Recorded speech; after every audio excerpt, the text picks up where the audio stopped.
Hello दोस्तों, very good morning. आज के इस टॉपिक में हम बात करेंगे पीएलसी पैनल के बारे में। आज के इस वीडियो में आपको बताऊंगा कि हमारे एक पीएलसी पैनल के अंदर में क्या क्या कंपोनेंट लगे रहते हैं, कैसे कैसे पीएलसी जो है वो हमारे आईओ मॉड्यूल के साथ कम्युनिकेट करता है और कैसे हम जो वायर्स हैं उनको कनेक्ट करते हैं। तो सबसे पहले हम बात करते हैं हमारे पीएलसी पैनल के बारे में। तो इसमें यहाँ पे जो कंपोनेंट्स हैं, सबसे पहले हम देख रहे हैं यहाँ पे हमारी चेसी लगी हुई है, ठीक है। यहाँ पे हमारे कार्ड्स लगे हुए हैं, डिफरेंट टाइप्स के कार्ड है। ये पावर सप्लाई है चेसी के अंदर में। फर्स्ट हमारा पीएलसी कार्ड है, यहाँ पे हमारा कम्युनिकेशन के लिए EN2TR कार्ड लगा हुआ है, इथरनेट कम्युनिकेशन के लिए। और ये जो हमारी चेसी है ये हमारी 7 स्लॉट की चेसी है। यहाँ पे स्विच लगा हुआ है। यहाँ पे अगर हम देखें तो यहाँ पे हमारे मॉड्यूल्स लगे हुए हैं। इन सबको हम इनपुट आउटपुट मॉड्यूल्स बोलते हैं। ये मॉड्यूल्स हमारे digital input, digital output, analogue input, analogue output किसी भी तरह के हो सकते हैं। और इन मॉड्यूल्स को आपस में कम्युनिकेट करने के लिए यहाँ पे इथरनेट अडेप्टर लगा हुआ है। ये ही एक अडेप्टर है जो इस पूरे मॉड्यूल चेस के साथ में बात कर रहा है। एक नोड है पूरा, इस नोड के साथ कम्युनिकेशन इसी अडेप्टर के थ्रू हो रही है। यहाँ पे हम देख रहे हैं कि यहाँ पे बहुत सारी रिले लगी हुई हैं। ये relay basically digital output module में लगाई गई हैं। यहाँ पे अगर हम बात करें तो हमें यहाँ पे SMPS 2 देखने को मिल रही है और यहाँ पे एक डायोड लगा हुआ है। यहाँ पे हमारी बस बार है जो कि 24 वोल्ट के लिए यूज़ की गई है। और सबसे नीचे में अगर हम यहाँ हैं तो यहाँ पे बहुत सारे MCBs दिख रहे हैं और यहाँ हमें बस बार दिख रही है और यहाँ पे इनपुट के टर्मिनल्स हैं। अब हम एक एक करके इनके बारे में डिस्कस करते हैं। तो सबसे पहले इस PLC पैनल को पावर अप करने के लिए हमें इसको UPS पावर देते हैं और एक रॉ सप्लाई पावर देते हैं। तो UPS पावर जो है वो इनपुट टर्मिनल पे देंगे PT1 पे, और रॉ सप्लाई जो है वो हम यहाँ पे देंगे PT2 टर्मिनल पे। यहाँ से ये हमारी जो सप्लाई है वो MCB तक आएगी और MCB की आउटपुट से ये जो हमारी UPS और रॉ पावर सप्लाई है वो इंटरनल पे आएगी। रेड और ब्लैक की जो बस बार है वो हमेशा 110 और 220 वोल्ट के लिए यूज़ की जाती है, और ब्लू और वाइट की जो बस बार है वो 24 वोल्ट सर्किट के लिए यूज़ की जाती है। जब हमारे यहाँ पे बस बार पर पावर आ गई, उसके बाद इसी MCB से एक जो आउटपुट है वो हमारे SMPS यूनिट्स तक जाती हैं, और SMPS यूनिट की जो आउटपुट है वो डायोड यूनिट तक आती है। अभी हम ये बात कर लेते हैं कि हमने यहाँ पे 2 SMPS क्यों लगाई हुई है। तो 2 SMPS इसलिए लगाई जाती हैं कि अगर किसी कारण से हमारी कोई एक SMPS फेल हो जाती है तो भी हमारी जो इस डायोड यूनिट की आउटपुट है वो हमेशा ऑन रहे, ताकि हमारे जो PLC है वो कभी शटडाउन में ना आए और जो हमारा प्लांट है जो रनिंग कंडीशन में है उसमें कोई ब्रेकडाउन ना हो। तो इसलिए यहाँ पे 2 SMPS की जो आउटपुट है वो एक डायोड यूनिट को दी गई है, और डायोड यूनिट की जो आउटपुट्स है वो 24 वोल्ट की बस बार पे कनेक्ट की गई है। और यहीं से इस बस बार से हम ये जो 24 वोल्ट की जो सप्लाई है वो हमारे अडेप्टर मॉड्यूल को पावर देने के लिए और PLC की पावर सप्लाई को पावर देने के लिए यूज़ कर रहे हैं। ये हमारा PLC की पावर सप्लाई है। यहाँ पे अगर हम ओपन करके तब को देखते हैं तो यहाँ पे हमारी वायर्स कनेक्टेड है और यहाँ पे एक स्विच दिया गया है, इसको हम मैनुअली ऑन ऑफ कर सकते हैं। अब हम बात करते हैं कि ये 7 स्लॉट की चेसी कैसे है। तो सबसे पहले अगर हम इसको देखें तो यहाँ पे first slot, second slot, third slot, fourth slot, fifth slot, 6 slot, 7 slot. तो हमें 7 स्लॉट देखने को मिल रहे हैं इस पावर सप्लाई के अलावा। तो मतलब ये हुआ कि इस जो बैकएंड पे जो ये कार्ड लगा हुआ है इसमें 7 स्लॉट है, इसमें हम 7 कार्ड को कनेक्ट कर सकते हैं। अगर इसमें टोटल 4 स्लॉट्स होते हैं तो ये 4 स्लॉट की चेसी होती है। अगर इसमें 10 स्लॉट्स होते हैं तो 13 स्लॉट्स की होती। अगर 70 स्लॉट होते हैं तो ये 70 स्लॉट की चेसी होती। अभी हमारी जो PLC रैक की जो चेसी है उसके अंदर में डिफरेंट तरह के कार्ड लगे रहते हैं। जैसे इसमें हम यहाँ पे देख रहे हैं, यहाँ पे हमारा पावर सप्लाई है यूनिट है, उसके बाद हमारा PLC कार्ड है जिसको हम लॉजिक 5571 कंट्रोलर बोलते हैं। ये कंट्रोलर का कार्ड है। ये EN2TR कार्ड है जो कि कम्युनिकेशन के लिए यूज़ किया जाता है।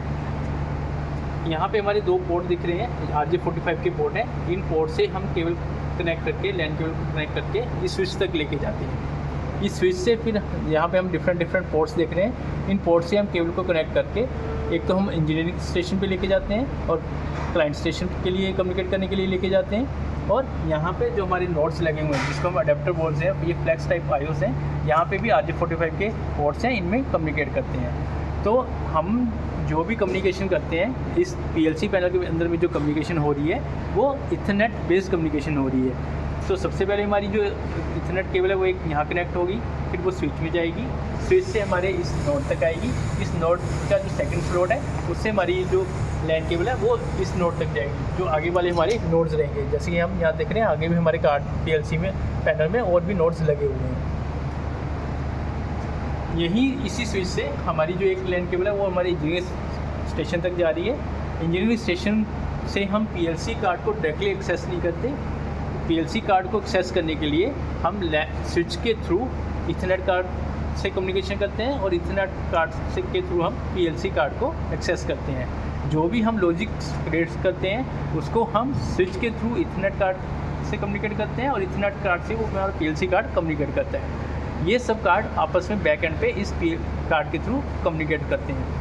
इस कार्ड जो हमारा SMP है, SMP की आउटपुट जो रहती है वो 5 वोल्ट DC रहती है और वो 5 वोल्ट DC हमारे इस कार्ड के अंदर में बैक एंड प्लेट पे फ्लो करती है और वही सप्लाई से हमारे ये जो कार्ड्स हैं ये सब ऑन होते हैं और ये आपस में इसी स्लॉट्स के थ्रू कम्युनिकेट भी करते हैं। अभी हम बात करते हैं कि हमारे जो फ्लेक्स आयोज रहते हैं उसमें किस किस तरह के मॉड्यूल्स रहते हैं। तो ये हमारा फ्लेक्स आयो मॉड्यूल्स है, अडेप्टर मॉड्यूल्स। इसमें हमारे डिजिटल इनपुट जैसे यहाँ लिखा हुआ 24 volt DC sink input, digital output, 24 volt source output, analogue input और एनालॉग आउटपुट कार्ड रहते हैं। नॉर्मली एनालॉग इनपुट्स और एनालॉग आउटपुट्स के लिए जो हम वायर यूज़ करते हैं, जो हमारी फील्ड्स के साथ कम्युनिकेट करती है उसमें डिफरेंट कलर यूज़ करते हैं। जो हमारे आउटपुट्स कार्ड्स रहते हैं उसमें भी आइडेंटिफिकेशन के लिए डिफरेंट कलर की वायर का यूज़ किया जाता है और डिजिटल इनपुट के जो कार्ड्स हैं उनके साथ जो वायरिंग की जाती है उसके लिए भी हम डिफरेंट तरह की कलर का वायर का यूज़ करते हैं ताकि हम इसको ईज़िली आइडेंटिफाई कर सकें कि हमारी जो